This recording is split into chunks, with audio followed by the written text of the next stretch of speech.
Good morning. The clock is ticking. Election day is in 2 days. Some people are asking who to vote for, how to fill out our ballots. Don't worry, I got you. Today I'm gonna open my ballot in front of you and fill it out so you see what I am doing. The way I do this is I use the guide that comes from the state to read about propositions. The articles written about each proposition, who are for and who are against. And also I read the statement that is written by candidates who are running for office to know more about them. Once I read this thoroughly, I go to the other guide that comes from my county. I learn more about the candidates who are running for local office, and until I reach the practice ballot that comes at the end of the book.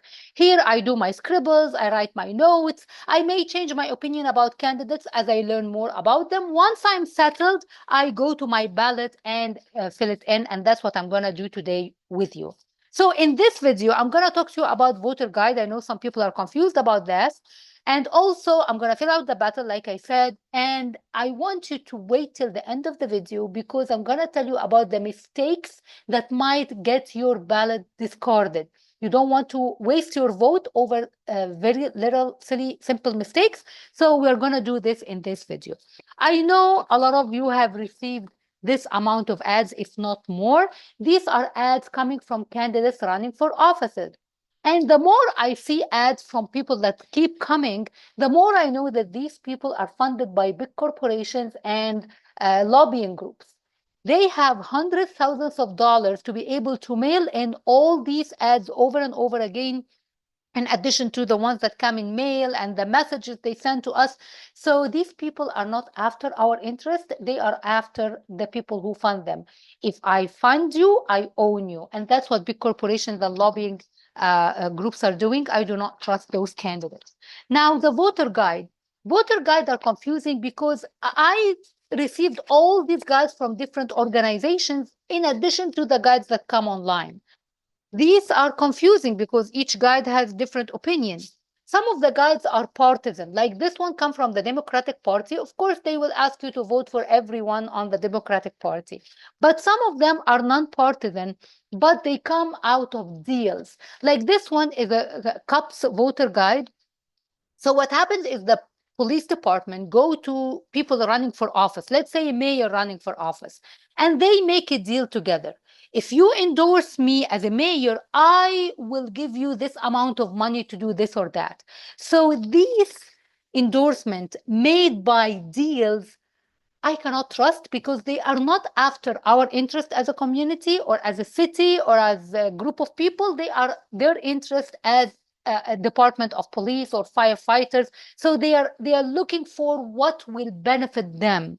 So I am a little suspicious about that, and I have to take their recommendations with a grain of salt. However, there are some other nonpartisan recommendations that comes from organizations that have the cause of rights, like civil rights organizations or rights for women, rights for children. They endorse people who are going to serve the cause. So with this, I might think about what they are giving me at the end of the day because they have a cause. However, I do not take those recommendations blindly. I do my research, I ask around, and at the end of the day, I do what I feel right. And please, don't let someone tell you what to do. This is your vote, this is your free will, and you have to exercise your free will. Do what you feel is best for you and your community, but do not just go blindly after any of these or behind these organizations. Now, let's go to the fun part, filling out the ballot. Let's go do it together. So here I open my ballot, and in California, you can mail in your ballot. If you are registered before the election season, they will send you the ballot in mail. You can fill it out and then go to cast your vote in any voting center, or you can just drop it off in any drop-off box. However, if you are not registered yet, you can still register, but you have to do it in person at the nearest voting center to you. How to find out about that? Either you find out the nearest one in your county guide, or you just Google it. Go to Google, write voting center near me, find the list, find the closest one to you, and you go in person to register. The way you register, you take your ID with you, whether it is a driver license or a passport or your naturalization certification, anything that a form of ID, take it to the voting center, show it to them. They will give you a registration form and you fill it out. Takes 3 minutes and then you are a registered voter by then. So you have to be an American citizen to vote. You cannot vote if you are not American citizen. Like, for example, if you are a local, a permanent resident, that will not qualify you to vote. If you are in the process of getting your citizenship, that's not enough to make you eligible to vote. You have to be an American citizen. This is a federal crime, so don't take it lightly. So when I open the ballot, let me show you what I did when I opened my ballot and I fill it out. If you are in Orange County, I guess your ballot will look like mine. The first page for candidates, the second and third page are for propositions, and the fourth page is blank. So we will leave it blank. Now for the candidates part, here in the first column, this is for president and vice president. I voted for Jill Stein, third party, because I want to break away from the two-party system. By now, we know that these people do not care about us, Democrats and Republicans. They are after the corporation money. They are after AIPAC and those who give them money. Jill Stein does not receive her money, or Green Party does not receive their money from big corporations or any lobbying groups, and that's why I trust them more. So I voted for Jill Stein. Now, the second column here is for the United States Congress, the Senate, and the House. In the Senate, you see that this part is for the regular term and this part is for the partial or unexpired term. The same names go here and here, and I will not vote for any because these names are genocide enablers. They are against our community. I cannot give them my vote.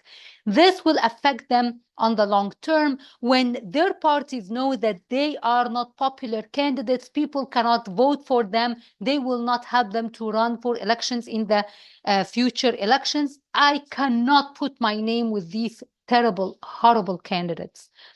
Again, the House representative, Dave Min and Scott Baugh, they are the same terrible people. Please do not vote for them. It's up to you. Again, this is your right to choose, but I will never choose those names. Now, when we come to state of California, this part is only for California. This is the Senate and this is the Assembly. In the Senate, I will not give my vote for both of them. Terrible, horrible people. Again, I cannot vote for either of them. Now, for the State Assembly, the two names are terrible, but actually, I'm going to give my name to Scotty Potter here. The reason is California is a Democrat state, and I don't want to give them the House, the governor office and the Senate and the Assembly. That means that they will run havoc with the system here. I don't want this to happen. So I will give my vote to Scotty Potter from Republican because I want some pushback on what they're doing, especially when it comes to schools and curriculum. I want some pushback from the Republicans against that. Now, this column is for the local part, and here is for the college, this community college district. I will vote for Michael Franklin. City of Irvine, the mayor, I'm going to give it to Larry Agron. City council members, and here I'm in District 3, I'm going to give it to Tom Choman. Now, according to your district, I have the names that can help you because I interviewed those names and then I did some research on them. These are the names that you should vote for. If you are in District 1, vote for Jackie Khan. If you are in District 2, vote for Parisa Yazdani. If you are in District 3, like myself, vote for Tom Choman. If you are in District 4, vote for Mike Carroll. Now, the District Municipal Water District, I went with Frank Gomez. Now, let's go to page 2, the propositions. And here, on proposition number 2, authorized bonds for public schools and community college facilities. I said yes to this, although it will authorize $10 billion which I know that it will be paid by future generations, yet our schools need a lot of enhancement. We need improvement. We need better classrooms, better science labs, better innovation labs, so better pools, better sports fields. So that's why I am ready to invest in this for our future generation. So I said yes on proposition number 2. Proposition number 3 about the right to marriage, and they want to remove the language in California. They say that marriage is only between man and woman. I would say no to this, because marriage is between man and woman. That's what I believe in. That's my set of values, and I will not allow marriage to happen between two people or two things, because it goes against my values. Now, proposition number 4 about authorizing bonds for safe drinking water and wildfire. I know, again, this is another $10 billion, but here in California, we have a problem with safe drinking water. This will be paid in 40 years. So I know our kids will pay it 40 years from today, but our kids now need safe drinking water. They need to be protected against wildfire. So I said yes for proposition number 4. Proposition number 5, again, bonds to be paid for the affordable housing. In California, houses are going crazy. We need a lot of affordable housing here. They will lessen the votes needed to pass bills or allocate money for affordable houses to 55 voter approval. It's now 2/3 of voter approval, but they want to lower it to 55%. I would say yes, because we need more affordable housing. California rent or houses are crazy. Now, proposition number 6 here, they want to eliminate the involuntary servitude in incarcerated persons. I would say yes, because no one deserve to be a slave even if they are in prison. Proposition 32, raising minimum wage starting from January 25th for employers who have 26 employees, but for smaller businesses, it will be in 2026. So I would say yes to that, because of the inflation rate. People cannot meet their needs. So yes, I said yes to this. Now, the third page, proposition number 33, here the authority increases the authority to enact rent control on presidential property. Of course, I said yes. Rent is going crazy. Landlords are increasing the rent year after year. People cannot afford to stay in California because of the crazy rent, especially in Orange County. And that's why I'm going to say yes to rent control. Proposition number 34, to restrict spending on prescription drugs revenues by certain healthcare providers. I said yes, because I want people to be the money that those big corporations get from federal in order to help with the prescription drugs. They need this money to help patients, not to help healthcare providers. They are already making a lot of money, tons of money, out of people's sickness and misery. So money should go to patients, and that's why I said yes to this. Proposition number 35, permanent funding on Medicare healthcare services. I also said yes to this. Proposition 36 about felony charges to increase sentences for certain drugs or theft. I would initially say yes to this, because we want to increase penalty against any kind of crime. Crime are running rampant in California. But the problem here is that they will slash money out of preventive programs and mental health programs to give money for prisons so they can prison more people. I would be against that. I would increase money for prisons to increase punishment on criminals, but at the same time, I will give money to preventive programs. So this proposition needs to be rewritten again to make sure that money are not taken from working programs to fund prisons. The last page has to leave, you have to leave it blank, and please do not scribble on it, do not write anything on it. This will discard your ballot. Mistakes that may get your ballot discarded. Number one, you have to be an American citizen. I cannot stress that enough. Number two, you cannot vote twice. So let's say I received my ballot in mail and I filled it out and send it.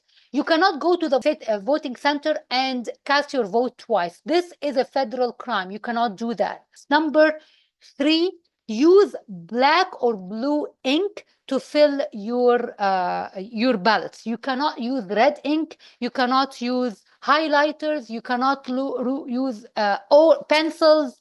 This will discard your ballot. The machine reads your ballot and they need to see the black ink or the blue ink on the ballot. Also, you have to fill out the whole ballot like this one, the whole square. You cannot do it like, you cannot put like check mark, or you cannot put an X or just scribble on the ballot. This will not work. You have to fill it out completely so the machine can read it. Once you're done and you put your ballot inside the envelope, you have to sign on your envelope here, because what they do is that they compare the signature that they see here to the signature that you have they have in the system. They have to match. If your signature does not match what they have in system, they will discard your ballot. Also, make sure that you put your ballot in the right envelope, because sometimes when a family of 4 or 5 and you have adult kids and they all sit together on the dining table to fill out their ballot, sometimes you put your ballot in the wrong envelope. They have a barcode on each ballot and on the envelope, and they have a barcode on each page. These barcodes have to match. If they don't match, they will discard your ballot altogether. I hope this helps. Thank you so much for your time. And if you have any question, feel free to send them my way. Thank you.